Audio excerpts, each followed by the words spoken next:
now? Yes.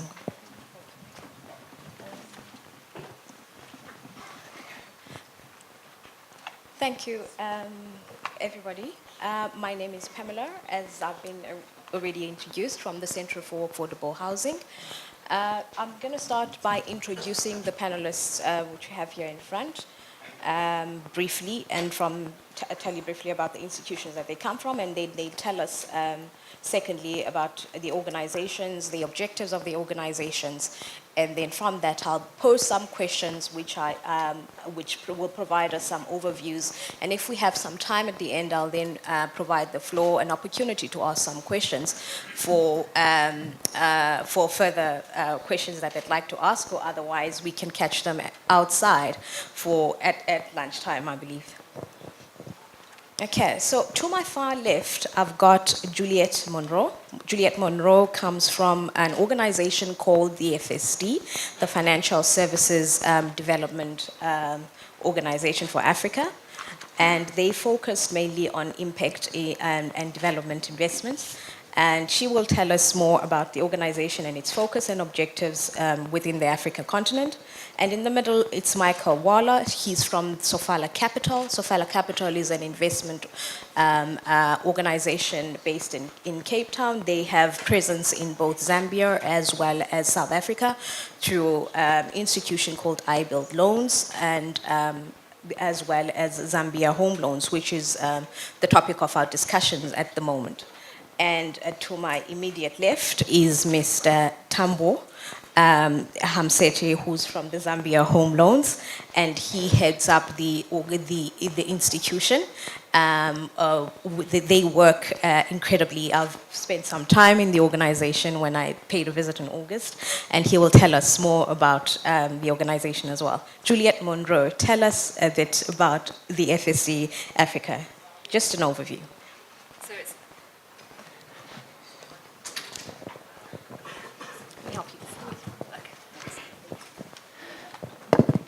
So it's actually Financial Sector Deepening Africa.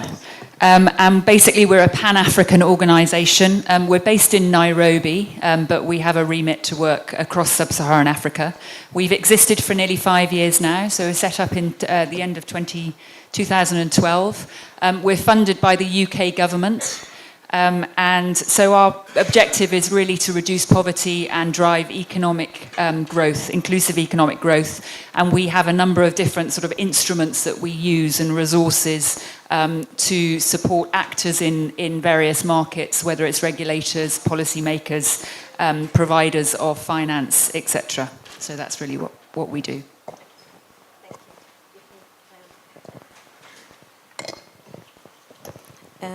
Thank you very much, Juliette, for that introduction.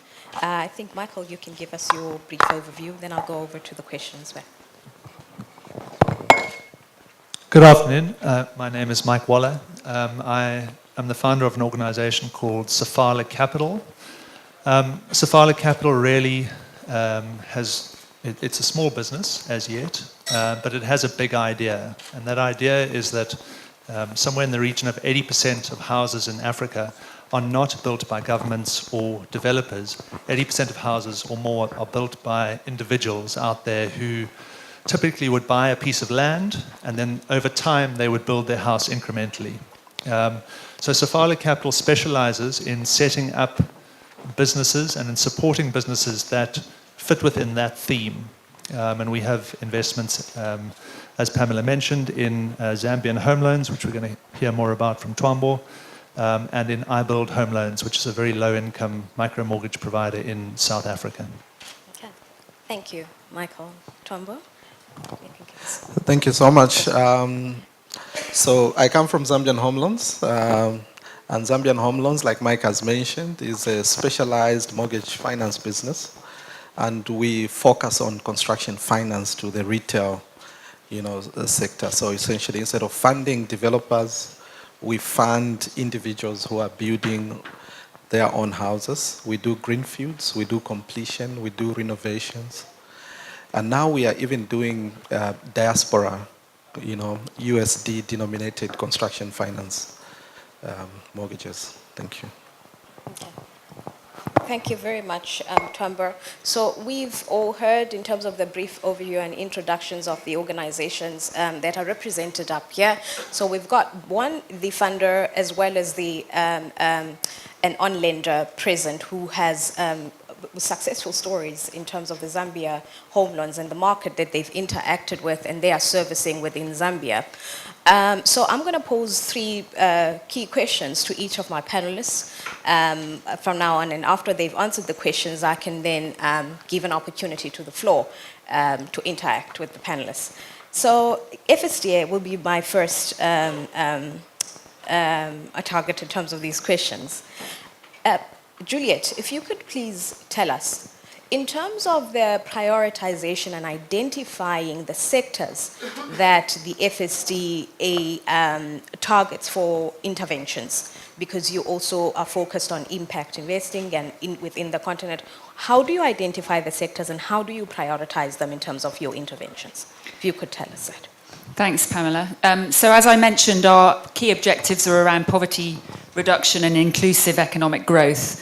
And we try and achieve those objectives through sort of increasing and improving access to finance and to capital, both in terms of the supply and also the uptake, so the demand too. We take a systemic approach, so we look at a financial system within a given sector and sort of as a whole and try and understand what the underlying causes of market failures are in that system. Sometimes it's obviously in the supply and demand transaction at the core of the market. Sometimes it could be a policy and regulatory issue. Other times it could be around the sort of market information infrastructure and weaknesses there. Often it's a combination of things. We then overlay that analysis with our criteria that are important to us. So, you know, is an investment or an intervention meeting a clear need in the market? Is there opportunity for it to grow and scale? Is there potential for it to be sustainable? Is it innovative? And then we also overlay a sort of dose of realism. You know, is it feasible for us to intervene? Are there opportunities for good, valuable, strong partnerships for us? And then once we've done that and we sort of identify things and we sort of look at the kinds of investment products that we could use as FSD Africa. So as I mentioned, you know, we have research, we have technical assistance, capacity building, and grant funding, as well as debt and equity. So we could apply one or more of a combination of those. And that really ends up over the last 5 years in us investing in a variety of different sectors, from community finance through savings groups, through to formal retail, remittances, credit insurance, through to long-term finance. I think for us, housing finance emerged as a priority sector early on. We have two sort of investments in the sector so far. We very early on partnered with the Centre for Affordable Housing Finance, who I think most of you know, because we felt that you know, there's a critical need for good quality market information in order to help improve the market and make it work better. And actually, supported by some of the insights of CAF, CAF led us to help with identifying Safala as a potential investment opportunity. And in fact, it was CAF that made the first introduction to Safala a few years ago, and who we have now taken up a sort of debt and equity stake recently. So that's why we're on this panel. Okay, thank you very much, Juliet, for providing the comprehensive insight.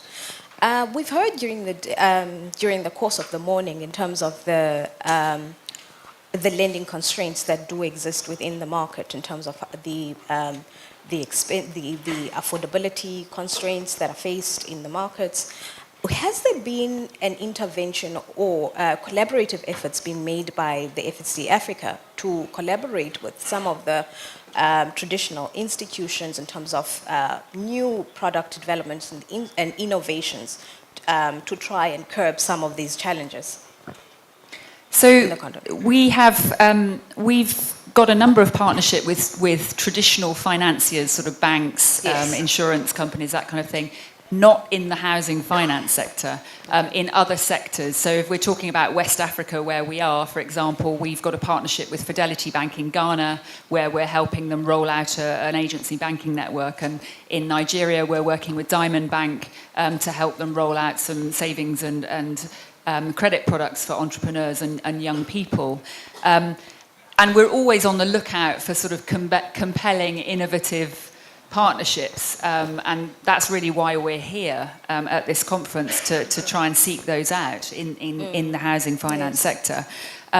I mean, I think it would be great if banks innovated, and I think there are the beginnings of that in some cases, but I think it's also safe to say that on the whole, traditional finances have not been very successful in that regard. I think the minister himself in the opening speech talked about, in Côte d'Ivoire not being very ambitious. And we understand what the challenges are, and some of them have been discussed already this morning around, the fact that housing finance is a notoriously difficult sector. So therefore, it's, you have to get so many things right before you can get housing finance right. The fact that there's issues with problems accessing long-term financing at affordable rates. And as I think Yasmina mentioned it, they are often in foreign currency, so that, that does create difficulties as well. There's a real problem with government borrowing, and the fact that then diverts liquidity from pension funds and other institutional investors that could otherwise be lent on to banks. So I don't think it's necessarily because banks don't want to, but it's just that there are so many different challenges to doing that. But we're open to that. But it's our hunch that I think and I think again it's been mentioned this morning, that it's really dedicated financial service providers that are probably going to crack the nut, because they can really focus on understanding the needs of the housing, the consumers of housing, and sort of developed tailored products to those needs. And again, that's why we have ended up investing in Safala. Okay. Thank you very much, Juliet, for providing that insight. I think with that response you have given, there's really some areas of thought that we need to think about as well in terms of the sector with innovations that have come out. We've heard as well being spoken up by the BHCI in terms of the zero-rated interest loans for the housing opportunities that they're providing to the employees.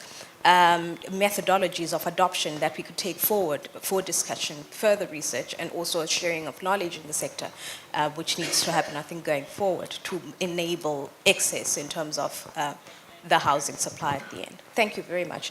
I think one last question before I skip over to Michael. What would a successful outcome be for FSD Africa's interventions within the continent? What would your outcome look like at the end before, So I think I'm going to talk about it in relation to our investment in Safala. And I think, from a financial perspective, we obviously see success would be a sort of growth of a Pan-African organisation that has a diversifying product portfolio, and that hopefully enters new markets, including obviously Zambia, but also South Africa, where they're currently present. And we have an opportunity to benefit from that growth over the next 5 to 7 years. We also financially hope that there will be some level of deepening of capital markets, because I think there are plans afoot to issue more bonds, perhaps list, etc. From a social perspective, I think we want to see lots more people owning homes and benefiting from the sort of social benefits that everyone in this room takes for granted, like security, privacy, and shelter. And also we want to see a growth in sort of rental markets, and I think that particularly relates to Safala's iBuild South Africa, which is helping to grow a rental in business there. From an economic perspective, I think we want to see more people using their homes as productive economic assets, whether it's having businesses in those homes, whether it's acquiring rental income by adding on an extension to those homes and getting a sort of inflation-linked income, which is very positive, or whether it's using them as collateral to get lending for other business purposes. We also want to see a crowding in effect. That could be crowding in terms of Safala and Zambia home loans itself, but it's also crowding in terms of other people being interested in what they're doing and coming into the market and creating a more competitive market. And lastly, just employment creation. Yeah. I think obviously there's employment created by building a house, but there's also so much more in terms of all the interrelated sectors, the services, the transport, the cement production, etc. Absolutely, yeah.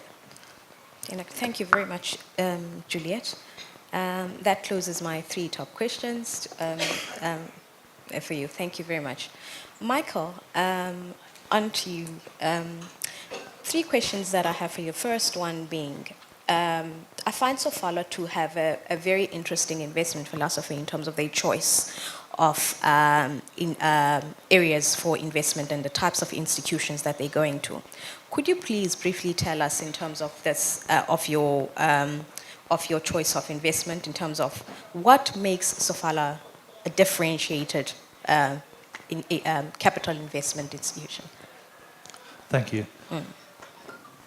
Look, what Sofala does is it focuses on those 80% of people around the continent who are in the process of building their own homes. Now, I find it quite strange that given all of the financial institutions that exist on the continent, the vast majority of those are not particularly interested in that customer.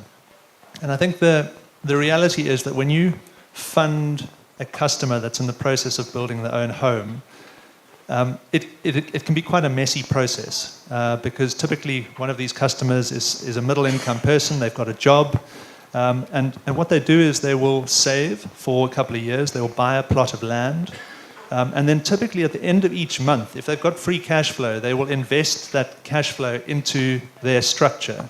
So we think of people's homes more as almost like a savings account. You know, if you have $100 at the end of the month, you take it and you pay your contractor, and he goes and he briefly, the contractor team will come onto your site, perhaps your walls will go up another 2 layers of bricks, and then that contractor team will move off that site and go and work for someone else who has some cash available at that particular point in time. So the environment in which we're working has all these sort of free-moving, informal contractors moving from job to job. And the evidence of this is very visible when you fly into pretty much any African city, and I'm particularly inexperienced in Francophone Africa, but certainly in Southern Africa, East Africa, and to some extent Anglophone West Africa.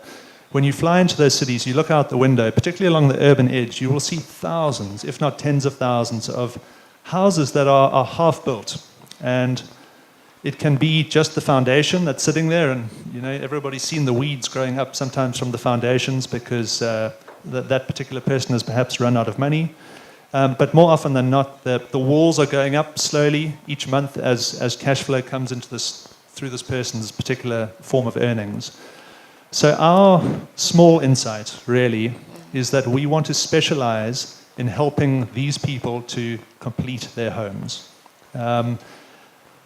And we have essentially set up Zambian Home Loans, well, we did set up Zambian Home Loans a couple of years ago as a pilot to see whether we could be successful at that.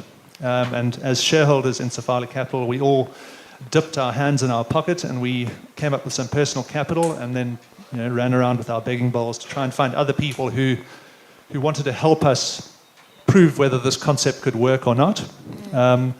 And in that process, we came across Sanlam, who are one of the largest insurance companies on the continent, and their local partners in Zambia could see the vision for this thing, and they thankfully joined us. And so I'll stop there a little bit on Zambian Home Loans and leave that for Twambo. Okay. Yeah, that's fine. Thank you very much, Michael. And then before I move on to Twambo, there's your choice of you chose to do an investment into a mortgage lending institution. ZHL is not defined as a micro lending institution, though anyone who looks at it might think that it is. They're actually a mortgage lender. So why this choice? So in terms of long. Yeah. Yes, I mean, I suppose the first thing is there's a lot of unsecured lenders out there, and everybody, from the banks to the bay ports, the ISWARES, there's Letseco name came up earlier. There are a lot of unsecured lenders, and unsecured lending is a potentially very profitable business, and there are a lot of entrants to that market. most countries in sub-Saharan Africa typically work on what in Zambia we call a scheme loan basis, so it's payday loans. And we felt that, to be honest, that was just, it's a competitive space. It seemed a little bit boring to me in some respects. And so we felt that instead of piling into that same market, let's work out how we can help people actually reach completion in their houses. And there's an interesting distinction between mortgage finance and unsecured finance. Obviously, mortgage finance, you have to advance money on a more affordable basis because it's a lower risk product. And because it's more affordable, it means you can advance more money, which means that you should be able to finish your house if you apply that money correctly. So what we do is we focus on making sure that the money we advance to our customers is applied directly into the structure. And that's the essence of what Safala Capital and Zambian Home Loans have done, is we've built systems which manage the construction risk around a particular client. And I'll give you an example of that. Typically, if a customer walks into one of our offices, they will come brandishing a plan. Most people have a drawing, and the first person they will sit down with is our quantity surveyor, which is already a step away from an ordinary financial institution. The quantity surveyor will look at that plan, and he will say, look, perhaps you need $30,000 to build this house. It's then a very easy step to look at how much that person earns, and we can immediately see whether they can afford to build that house. So on day one, we know whether this customer is going to be able to complete their house and whether essentially our collateral will reach completion, which is what we're all about. If we assume that this customer can proceed and they've got the affordability, we then split their construction into distinct phases, which are all systemized through our processes. And very simplistically, we think about things in terms of the foundations, the walls, the roof, and then the fixtures and fittings. And we disperse against progress, against those milestones. So, if someone goes off track, we have the right to not continue advancing money to them. And of course, we have processes around checking progress and the quality of progress before we advance. And then the last sort of way that we've systemized this and turned a mortgage into sort of a slightly bespoke product is a lot of the time we disperse our money directly to building material suppliers. And we noticed early on that when people receive a lot of cash into their bank account, even though they have the best will in the world sometimes to want to build their house, some of our customers go a little bit crazy when they see the light fittings in the showroom. And we had one woman who spent 100,000 kwacha, which is $10,000. It was 30% of her budget on light fittings early on. So we disperse, particularly the high-value items, directly to building material suppliers, and we do it against bills of quantity. So what we've done is we've tried to sew up the difficulties and the risks within systems, and by and large, although the business is very much a work in progress, we feel that we have piloted this to an extent now where we are able to take it to other countries. Okay. Thank you very much, Michael. I certainly think this is something that could be replicated within the other regions within the continent. In terms of your view, Zambia was your choice country for investment. Any views of a next? We chose Zambia, firstly because there's a demand for the product. There are thousands of incomplete houses.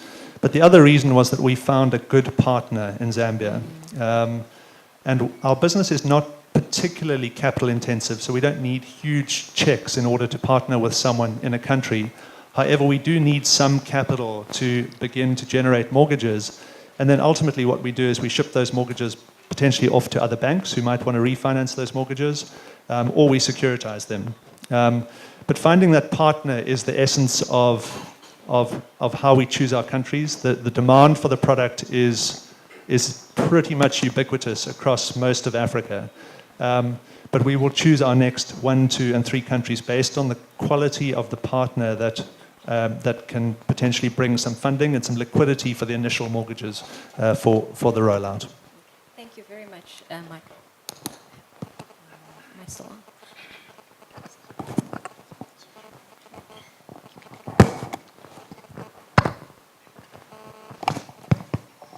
Thank you very much, Michael. Mr. Twombo, I think Juliet and the investors, Sofala Michael, has given us quite a bit, a great briefing in terms of the targeted investment that went into Zambia home loans. And Michael has also touched in terms of your uniqueness as an organization. Perhaps you'd like to add and comment on that as well, on what makes Zambia home loans a differentiated home loan institution within Zambia. Thank you so much. I think Mike has already Yeah. touched on most of that, but I Yes. think to just add, you see, like Mike has said, traditional financiers in the mortgage space have been playing, in the area of purchase of houses. In most African, countries, Zambia in particular, what you have is a huge, deficit in housing. As a result, the premium on a complete house is extremely high. Very few people can afford, a complete house. In Zambia in particular, I think a research done by the Center for Affordable Housing a few years back, details that an average three-bedroomed house, complete house will cost about $65,000. And how many people can afford that, even on a 20-year to 30-year mortgage? Very few. But you have a situation where land is still very cheap. So almost everybody has a piece of land, pretty close to town. And people know that the cost of construction is still quite low compared to buying a complete house. In Zambia, it's almost 50%. The cost of construction is about 50 to 60% of the cost of a complete house. So you can imagine that difference. So ZHL, we are in the market specifically to cater for that that segment, Yeah. which is almost everybody. Yeah, that's what Absolutely. really makes us quite unique. Absolutely. So Zambia Home Loans has been in operation since 2014. That's right. In terms of the segment of the market that you are assisting in terms of financing, it would be the lower and the middle income segment of the market. In terms of the performance, how has that been? Thank you. Yes, so we pretty much cater for everybody actually, from the low income all the way to high income. Yeah, but you're right in terms of volumes. Most it's the low to middle income. That's where we find most of our customers. The civil service, especially, and also employees of a number of private institutions. In terms of performance, growth-wise, 2015 was our best year. We did most of our, loans in 2015. Unfortunately, 2016, macroeconomic fundamentals, didn't work well in Zambia, and interest rates rose. The one-year treasury bill, rose to as much as 26%. Obviously, that disturbed, the volumes. We didn't do much then. 2017 as well, we didn't do much. This year, the shareholders have recapitalized the business. We've also raised a bit of debt. And, so far, I think we are growing. In terms of portfolio performance, non-performing loans, that actually has been pretty good. The portfolio has a very low loan-to-value ratio. And because most of our customers are first-time homeowners, and usually these are primary residences, they're building a house, they want to live in, with a low LTV. So far we have actually never written off a cent. Wow. Even in a high interest environment we went through 2016, 2017, when interest rates, were in the 30s, 30, 35, 36%. Still, we did not write off a cent. A lot of our customers have been able to go through that. Yeah, so the performance has been pretty good. I think that's very incredible because it also emphasizes the point that home ownership is actually core in terms of a household's actualization in terms of their lifestyle and their growth trajectory as well as a development as a family as well. To own a house is a meaningful thing within the Africa continent as well as specifically in the Zambia case that you've articulated. And then one last question I'd like to ask you. In terms of the challenges, you say that the non-performance loans is very low in terms of the performance of the portfolio. What are some of the challenges that you face? And if you can tell me this in terms of both the capital side as well as the servicing the end user side, financing. Thank you. So I think one of our biggest challenges, for a mortgage product is funding. Yeah. So finding the appropriate, funding for, here I'm talking about both tenor, so we'll end up to 20 years. Yeah. So finding long-term funding at an appropriate rate, that is still quite a challenge. If you look on our bond program, so we essentially have a medium-term note program which we use to raise funds.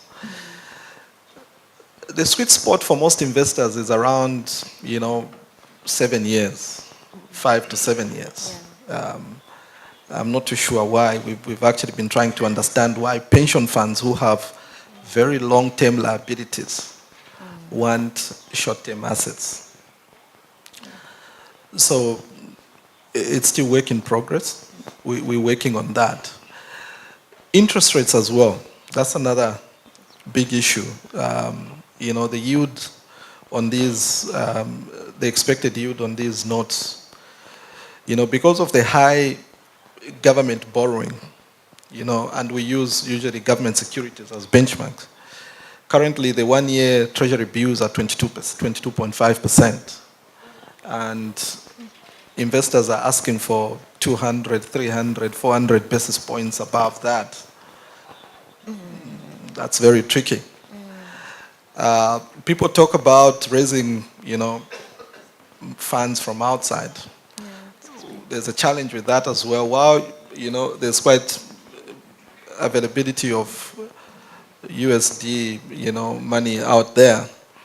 The challenge is we lend in local currency and the costs of hedging, that forex risk is usually higher than the cost of raising the money locally. So we've raised some money locally outside, but we try to limit that. Would rather raise most of the money, locally than outside. So yeah, funding is a big one. The other one also, like many other African countries, the issue of title deeds is quite big. Out of 10 customers we come across, 8 do not have title to their piece of land. We've been forced to start assisting customers, because mostly what we find is just lack of knowledge. People do not understand the process, of applying for title, going through that. So we've ended up putting up a team that is helping people, directing them to the correct office. At times we are even funding that process, the process of acquiring title. Yeah. Yeah, thank you very much, Tombo, for giving us that insight. Just to respond to some of the question you had in your response about the pension fund's intervention in the real estate sector. When I asked one of the pension fund trustees in terms of the idea, why do they view housing as one of the riskiest segments of real estate investment, and they would choose a commercial investing other than housing, because Investment is tradable, and I think I just gave you some example, because at a point in time there will be an exit that is required, and the exit could be either purchased by pension funds or long-term investors, or as we suggest, it could also be rent to own, because the rental cannot just be people just renting. You should have within, as part of that portfolio, people that may want to buy that property, and that exit could also be that could also provide exit for investors. Our experience elsewhere is that investors will require reassurance, so the need for reputable fund managers and trustees becomes important. I think REITs have got a role to play, but that's as long as the costs are not too high. One of the major gaps, as you expect, is the absence of, in Africa, at least in our experience, is the absence of property management companies that manage at scale. I think IHS is an exception, definitely not the norm, and that requires building the capacity and capability of such organizations, and it does take time. From the work we've done and the review we've done of certain markets, we do believe that legal and regulatory environment in some cases need to be changed to make them more conducive. I mean, the examples we find whereby the inability to enforce tenancy contract, and it was interesting, somebody mentioned about Sierra Leone and about rent arrears and the fact that the rent has not been able to be collected, and that's not just a one-off example, that's example elsewhere. But the challenge you have is that if you're going to make this attractive to investors, your ability to collect, well, one, to maintain high occupancy rates, your ability to collect the rent is going to be critical to making it an attractive, because that's one of the risk areas. And I think what we need to try and do is to separate what is, at times we do, I think it may not be relevant in this session, but what I call social housing from affordable housing. The reality is that there's a bottom end of the market that cannot afford, even with some assistance, rent or buy in the open market. Everywhere else in the world, government intervention is required, whether it's in terms of grant or both in terms of subsidy, in terms of bricks or mortar, or subsidy in terms of personal subsidy.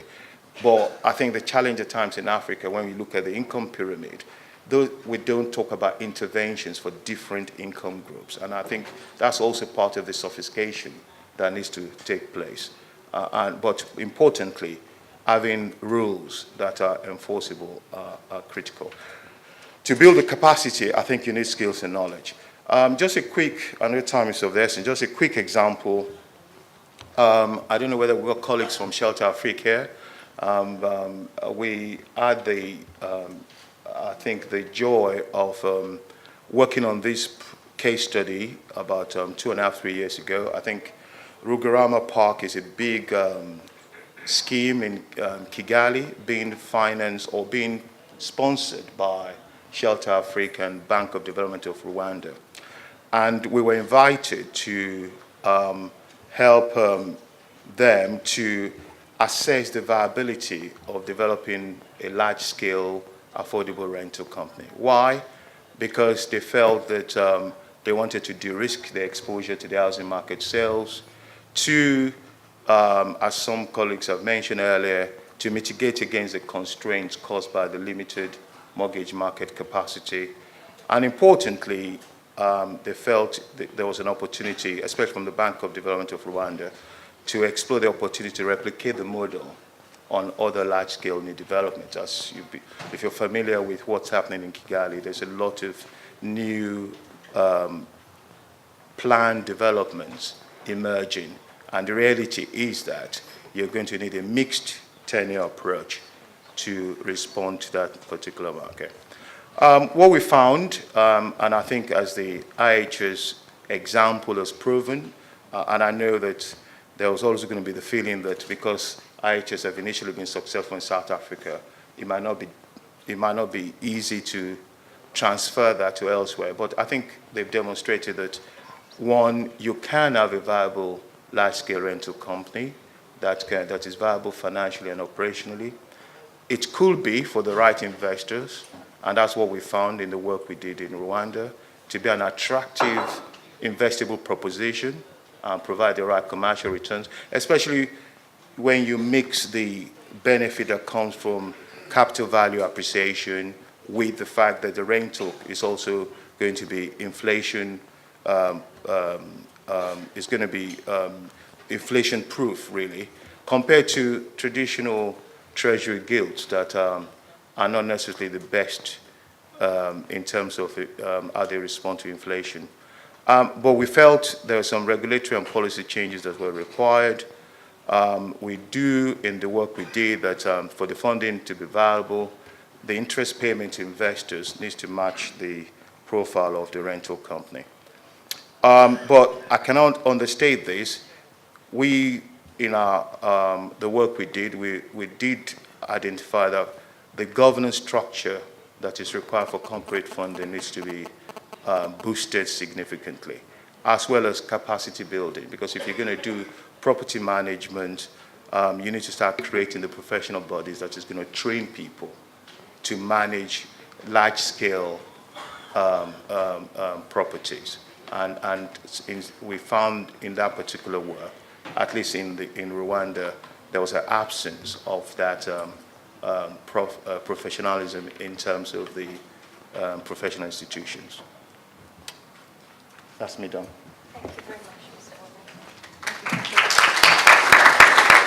Thank you very much, Mr. Olu. Thank you very much, Mr. Olu, for those insights. Our next speaker will be from BHCI, Mr. Frank Ajibeno. He is coming.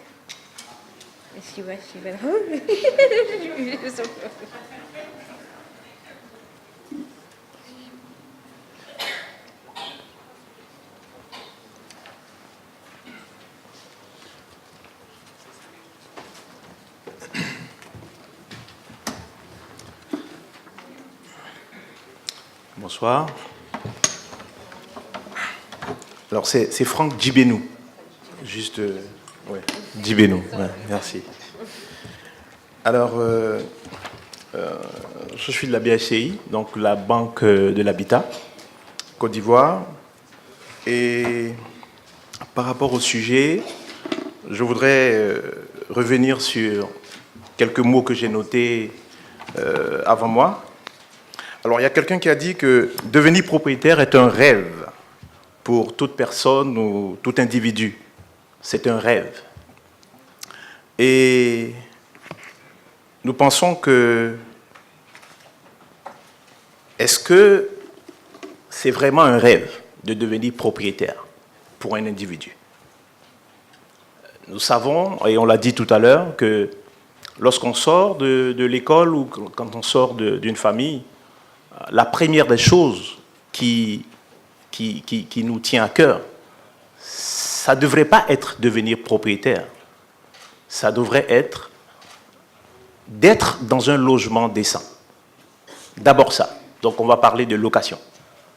Parce que c'est une étape, c'est un processus. Et ça nous amène un peu à notre mission au niveau de la BHCI, qui est en fait de recentrer notre activité vers le financement de l'immobilier. On dit financement de l'immobilier parce que pour nous, c'est ce qui est essentiel. C'est ce qui est notre métier et c'est ce que nous voulons faire. C'est pourquoi nous disons que nous sommes le spécialiste du financement immobilier. Et donc, nous voulons recentrer un peu ce que nous avons toujours pensé. D'accord, c'est que nous pensons souvent qu'il faut être propriétaire, parce que être propriétaire d'un logement, c'est une bonne chose.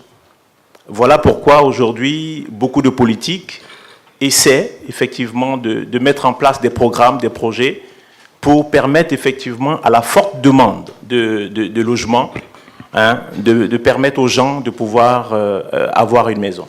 Alors nous disons aujourd'hui au niveau de la BHCI que l'important c'est de ramener la politique du logement pour ne pas seulement avoir un objectif de propriété, mais plutôt d'offrir un logement décent. Alors, j'insiste sur le mot décent parce que quand vous habitez un endroit où vous n'avez pas la possibilité de vous épanouir, c'est clair que vous ne pouvez pas faire un certain nombre de choses. C'est pourquoi nous parlons de logement décent.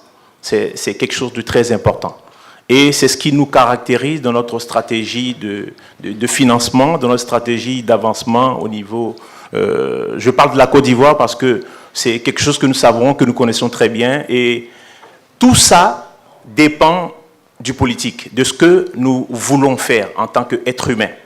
D'accord? Donc, nous pensons que c'est quelque chose de très, très, très important et il va falloir que de plus en plus les pays africains puissent effectivement penser d'abord à ce premier principe parce que avoir ou être propriétaire d'un bien, c'est un processus. C'est vraiment un processus. Ce qui est important, comme bien de personnes avant moi, c'est de faire en sorte que nous puissions construire des logements décents.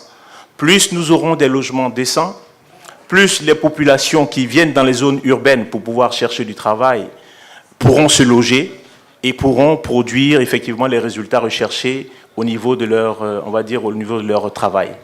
Et c'est quelque chose qui est important. Et en Côte d'Ivoire, on a de bons exemples. Dans les années 70, on avait des programmes justement qui tournaient autour de la location-vente, c'est-à-dire que les gouvernants d'alors ont réfléchi à construire des logements, à mettre à disposition des logements pour la classe sociale, la classe économique, les cadres. Et ça a très bien marché. Et beaucoup d'Ivoiriens aujourd'hui se sont vus acquérir plus tard ces logements qu'ils ont habités pendant tout leur temps de travail. Et au final, comme je disais tout à l'heure, ils sont devenus aujourd'hui propriétaires. Et on peut citer des noms, il y a la Sogefia, il y a les projets de la Sikoji. Donc ça, c'est des données, c'est des faits qui effectivement nous permettent de dire que nous sommes dans la bonne ligne qui est de penser d'abord à un financement du logement décent pour les populations africaines. Et en troisième position, je vais parler de cas pratiques. Notre chairman l'a dit aujourd'hui, on a au niveau de la BICI des solutions, tant dans la structuration, je dirais, de financement, pour effectivement acquérir ou être, on va dire, avoir un logement décent à titre locatif. D'accord? On a des exemples. Il vous a donné l'exemple ce matin du staff de la BHCI, tout le personnel de la BHCI, qui aujourd'hui va pouvoir, sur les techniques de location, pouvoir avoir, ils sont tous éligibles à obtenir une maison déjà. Et lorsqu'on a une maison qu'on habite, où on fait grandir ses enfants, ça nous permet d'être productifs au niveau, je dirais, de l'entreprise. Et ça, on l'a parfaitement compris. Et cela a été possible parce que nous n'avons pas présenté la chose comme à l'habituel. C'est-à-dire qu'on dit qu'il y a une demande, mais des fois, dans la demande, on ne sait pas très bien analyser le réel besoin de celui qui fait la demande. Vous voyez, quand vous avez quelqu'un qui dit qu'on construit, on dit on veut faire les logements sociaux, on veut construire des maisons, on fait une pièce ou deux pièces et on veut que les gens habitent là-dedans. Mais c'est clair que ce monsieur, lorsqu'il rentre, il rentre avec sa femme, il aura un enfant, après il aura deux enfants et ensuite, ainsi de suite, ça deviendra quelque chose de difficile pour lui. Vous voyez? Et nous l'avons compris. Donc, la stratégie a été de passer effectivement de personnel en personnel pour leur demander quel est effectivement le réel besoin qu'ils ont. Ils ont tous dit, ce qui compte pour nous, c'est d'avoir un toit, où nous reposer, où nous pouvons éduquer nos enfants.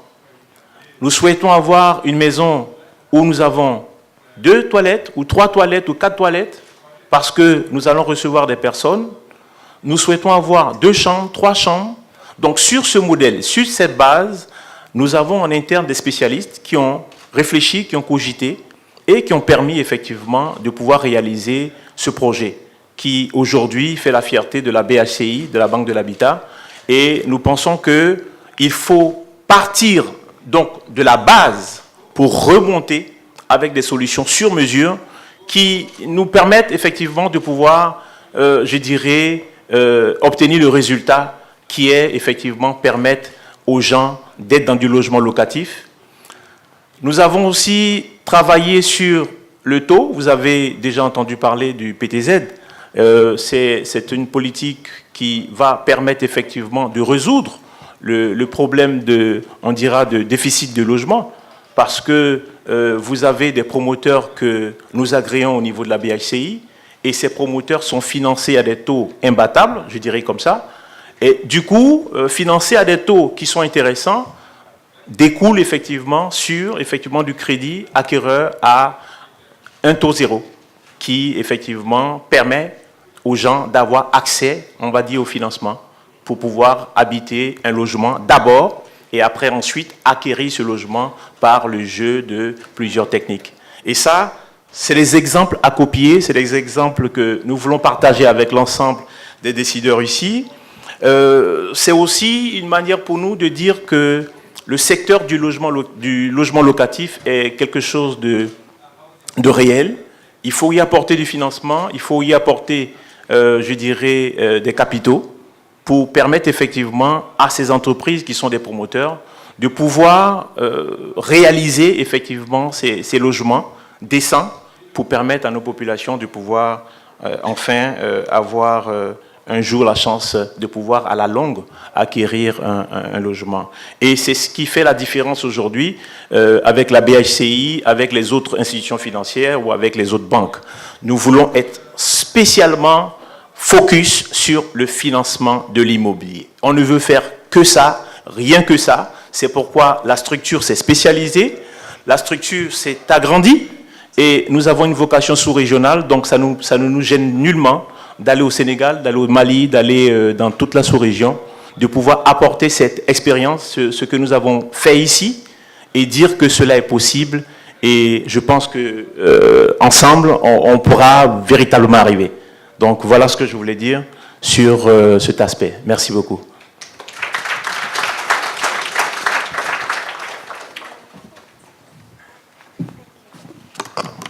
I think this is a very interesting topic.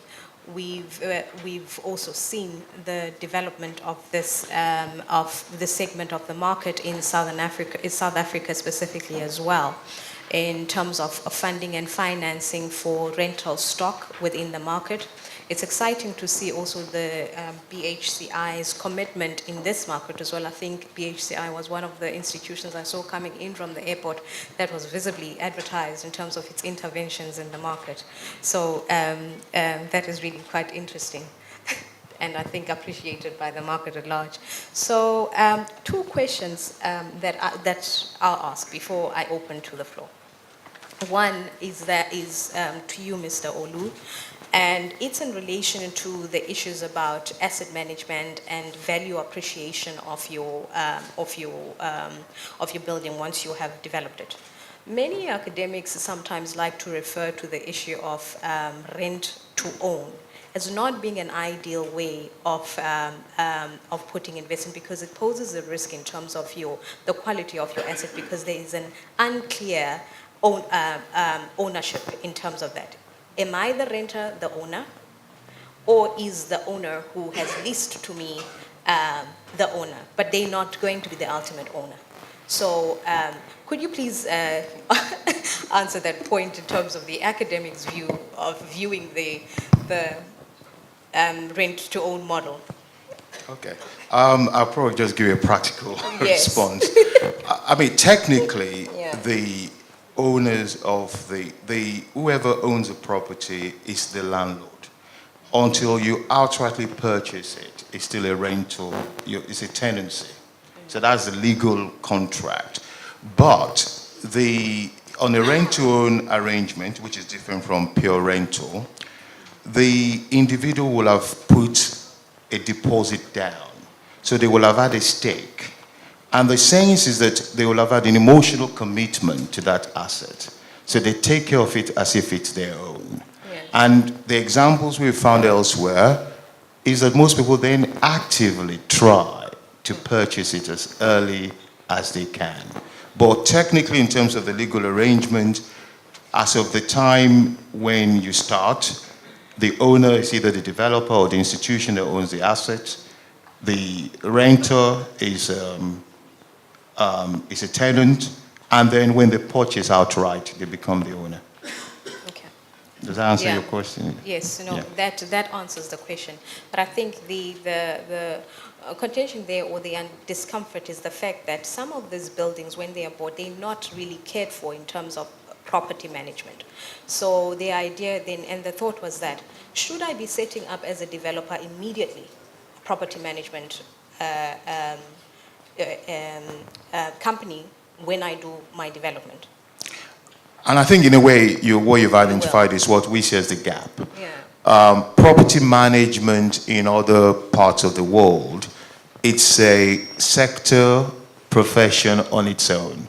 It's not what a developer does as a sort of side activity. Property management companies are set up primarily to manage and manage effectively. And if you're going to attract institutions, you inevitably then have to have fully fledged, well-supported, well-managed companies that can manage it. And that's why I said in my slides, there's a huge skills capacity issue, and even the professionalization of property management that is going to require to give assurance to investors. Okay. Absolutely. Thank you. Yes, we don't have enough time, so... Yeah. So, I'll open to the floor, and then come back to Mr. Basin. Yeah. Are there any questions in terms of the presentations from the floor that I could hear?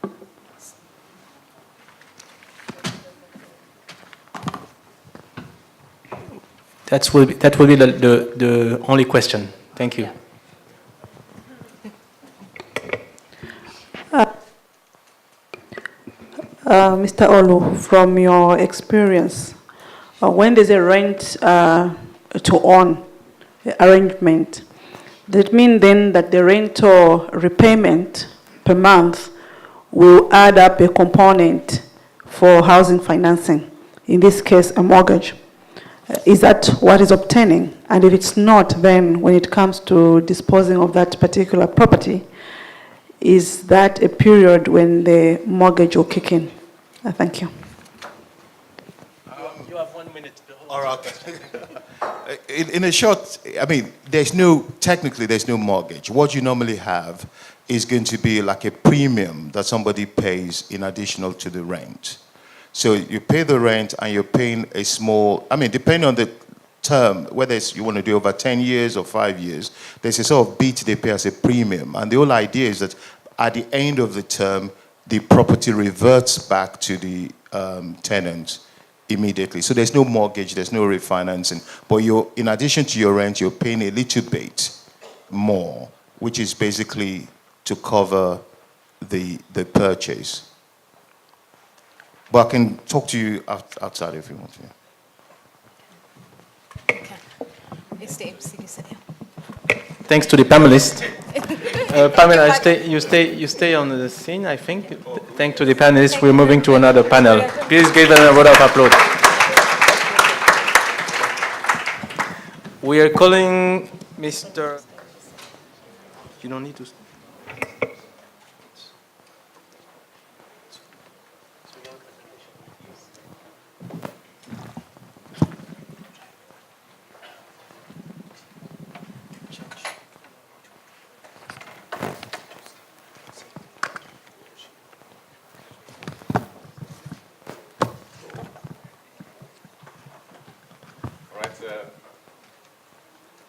A very good afternoon to you all. I trust we are... That should be a lot better now. I trust we are out of the graveyard shift now. Everyone is wide awake. I think time appears to be a very precious and scarce commodity here. So I'll try to be as quick as I can without missing the point. So in terms of what I'm going to talk about, the topic is there, leveraging long-term capital to finance infrastructure. And the focus is going to be on a specific project, which was a high-density development that we did in Harare. So that's a quick outline of what I'm going to go through. objectives in terms of what we intended to achieve by getting into this space, the financing instrument that we used for the project, the stakeholders that were involved,